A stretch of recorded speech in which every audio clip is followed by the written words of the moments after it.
First impressions are incredibly important, and so it's little surprise that many video games offer up an incredible level right out of the gate, perhaps one so great that the rest of the game even struggles to live up to it. As vital as a game's opening level undeniably is, however, we shouldn't forget about the importance of following through with a second level that's just as compelling, if not more so. While many developers inevitably struggle to match the majesty of their opening gambit, these 10 games all delivered legendary second levels which actually exceeded the first. Because many first levels are basically glorified tutorials, it's often the second where things truly pick up momentum, as players are allowed to let loose with their kit of toys and maybe even get flung into a more wide open world.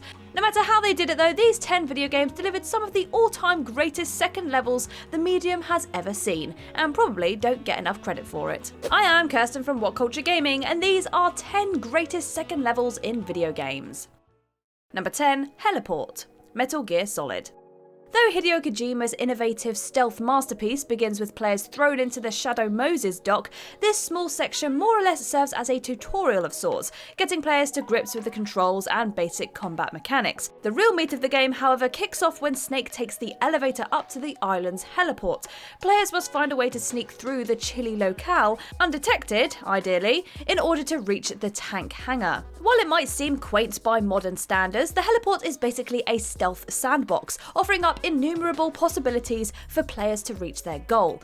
If you know what you're doing, you can cut through the middle with a solid minute, but more adventurous players might explore and hoover up some goodies in the process. Just make sure to avoid that damn surveillance camera. The heliport brilliantly crystallizes the puzzle-based nature of Metal Gear Solid's stealth gameplay, aided by best-of-class level design and terrific art direction. Number 9. Crew Expendable, Call of Duty 4 Modern Warfare. Call of Duty 4 remains one of the most iconic and important first-person shooter games of all time, and it wasted no time at all in demonstrating its gorgeously cinematic potential. After a short opening training level, FNG, players are thrown headlong into a deliriously atmospheric mission in which your SAS squad attempts to recover a suspected nuclear device from an Estonian freighter. Presentationally, this thing is absolutely beautiful, delivering a level of immersion quite unlike anything the military shooter has ever seen before at this point. Though it's a relatively on-rails affair for the most part, Crew Expendable truly made the player feel like a badass SAS operator. That climactic dash from the sinking ship is just the pulse-racing start the game needed. Number 8. Halo Combat Evolved.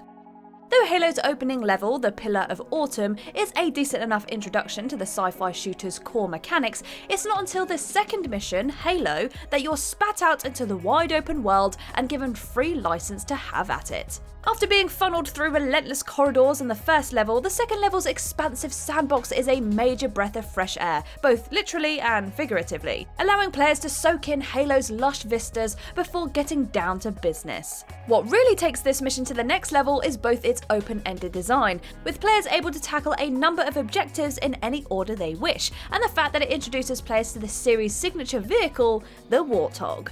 For anyone who played Halo at the time of its 2001 release, the mission was a definitive "this is next-gen" moment. Number 7. School 2 Tony Hawk's Pro Skater 2. Tony Hawk's Pro Skater 2 was a storming improvement over its already terrific predecessor, and after skating your way through the sequel's terrific opening hangar level, you're rewarded with arguably the greatest level in the entire series, School 2. A sequel to the original game's own school level, School 2 was an undeniable feat of wish fulfillment for any kid who wanted to cause chaos by skating around their own educational institute, that sort of thing being frowned upon by head teachers and all. From a design perspective, the school provides so many organic opportunities for players to pull off awesome tricks, while also proving considerably larger and more feature-filled than its admittedly great predecessor. Try as the franchise did to stop School 2 in future games, it remains the definitive iteration, and hopefully the upcoming remaster of the first two games will do it full justice. Number 6. ROSCOE Street Station, Max Payne. Max Payne opens with a grim prologue sequence in which the titular NYPD detective arrives home to find his family brutally murdered, setting him on a roaring rampage of revenge for the rest of the game. Max Payne's second level, Roscoe Street Station, gets players to grips with the game's innovative bullet time mechanics, allowing them to mow down relentless hordes of anonymous goons in ultra-satisfying slow-mo through a twisting labyrinth of industrial hallways. Though the station interior isn't the most interesting of environments, it's an eerily sparse locale for players to learn the game's ropes while also being grossly outnumbered. A terrific primer for the rest of the game then. Number 5. Venice, Tomb Raider 2. Tomb Raider 2's second level remains one of the series' most distinctive to date, as Lara's journey brings her to the gorgeous canals of Venice. Taking Lara away from the familiarity of enclosed tombs, Venice is a sure breath of fresh air for the player, offering up a unique aesthetic which still incorporates all of the series' expected gameplay elements. Venice is notable for allowing players to drive a speedboat, a first for the series at the time, which despite the obvious potential for jank, is far less of a headache to maneuver than you'd reasonably expect. While perhaps not the most exciting level in the franchise, its presentation felt truly state-of-the-art at the time of Tomb Raider 2's release. That water, mwah, and remains a nostalgic delight today. Number 4. Raccoon Police Department, Resident Evil 2. Though the earlier Resident Evil games weren't strictly divided into levels or chapters as such, it's still fair to say that the Raccoon Police Department counts as Resident Evil 2's second level, following on from the opening dash through the zombie-infested streets. Whether you're playing the original or Capcom's recent remake, the RPD building is one of the most iconic locations of the entire series, and absolutely unforgettable to anyone that's uneasily skulked around it. From a design perspective, it's absolutely fantastic, taking a location known for its safety and mutating it into a puzzle box filled with the hungry undead. The peculiar calm of the main reception area is itself deeply eerie, while exploring the station reveals a number of terrifying surprises, the liquor most memorably, before you're able to make passage through to the sewers. Number 3. Infernal Place, Uncharted 4: A Thief's End. Uncharted 4 kicks off in slightly underwhelming fashion with a flashback to Nate and Sam Drake as kids, but soon enough picks up at the start of its second chapter, Infernal Place, centered around the brothers breaking out of a Panamanian jail. In addition to being a deliciously entertaining homage to classic Prison Break movies, the level also provides players with a brief glimpse of Uncharted 4's more wide-open map design, offering up a preview of the gorgeous, sprawling hubs to come later in the game. The riveting escape dovetails perfectly into the opening title sequence, delivering a blockbuster-caliber introductory set-piece which reunites players with Nate in a suitably bombastic fashion. It may not be as iconic as Uncharted 2's opening train section, but after the game's mildly iffy start, Infernal Place got things where they needed to be. Number 2. Facility, GoldenEye 007. GoldenEye 007 is one of the most beloved FPS games of all time, for damn good reason. Because no matter how poorly the N64 version has aged, it was a sure landmark for the console shooter.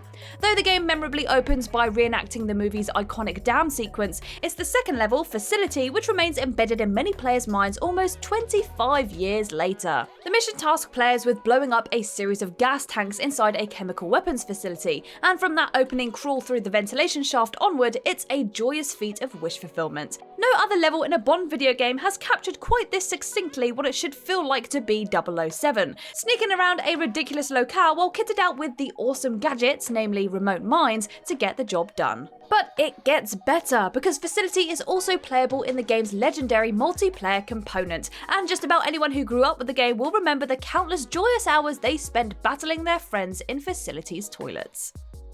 Number 1. Chemical Plant Zone, Sonic the Hedgehog 2. As undeniably iconic as the original Sonic's second level Marble Zone is, we just had to give the slight edge to Sonic 2's incredible Chemical Plant Zone. The sheer sight of this zone, or even just a few seconds of its brilliant music, are enough to activate intense nostalgia-soaked memories of playing it decades ago. Aesthetically, it couldn't be much more different from the natural greenery of the game's opening level, Emerald Hill Zone. Despite its slightly disappointing brevity, Chemical Plant Zone offers up a winning mix of breakneck, tubular traversal, and the ultimate player motivation of never having to hear that dreaded drowning music again. If the opening level perhaps suggested that Sonic 2 was going to be a little too familiar for its own good, the second dispensed with that notion immediately. And there you are, the 10 greatest second levels in video games. Let us know what your favourites were down below. If you liked this video, make sure you give it a thumbs up, and if you haven't already, be sure to click that subscribe button as well as the little bell icon to be notified of any new videos coming your way. But for now, I have been Kirsten Ria from WhatCulture Gaming, and I will see you in the next video.